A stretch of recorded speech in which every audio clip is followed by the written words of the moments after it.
Well, there comes with plenty of strings attached, simply. This is not legally binding, and there are concerns that the goalposts could continue to keep shifting. Now, you mentioned what this means when it comes to the auto sector. Now, this tariff rate will only drop to 27.5% to 15% should the EU scrap its tariffs existing on US industrial goods. As you heard there, many industrial groups not happy at all. There are also fears from other sectors as part of this wider trade agreement that was hammered out last month too. The likes of the agricultural sector are concerned about what this would mean with the US starting to get more preferential access to Europe's market going forward as well. So plenty of unhappy industries as part of this deal.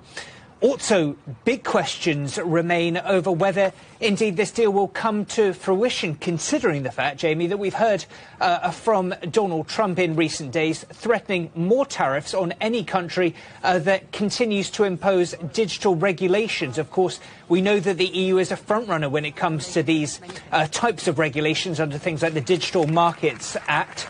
Things like that, even warning that access to US chips might be compromised unless these are scrapped. The EU has said point blank that they will refuse to do so. We've also heard from Teresa Ribera, the number 2 here at the European Commission, who simply said that the EU will not be subordinate to the US going forward. And amid all of this opposition, criticism, there is plenty of criticism. It will also go to votes from the European Parliament in the coming days as well.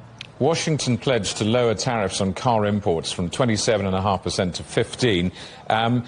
What's the reaction to all of this from the car sector?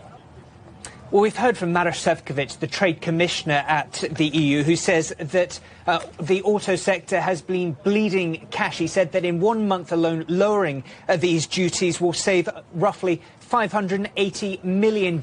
So he says this will have a tangible impact. We've also heard from the auto sector here, the ACEA, who's described this deal as a positive step. They call for the implementation to come forward without delay. The EU has maintained that this is the best possible deal, but ultimately they say that tariffs are taxes, and it's certainly not a situation they wanted to begin with. But ultimately they believe that they have garnered a better deal than other nations, other trading blocs have managed to achieve with Washington. A trade exemption allowing goods worth less than $800 to enter the United States duty-free has ended.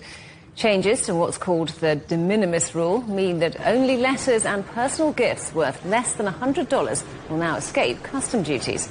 The United States had already ended exemptions on goods imported from China in May. Experts are warning that the changes will increase costs for retailers and for consumers.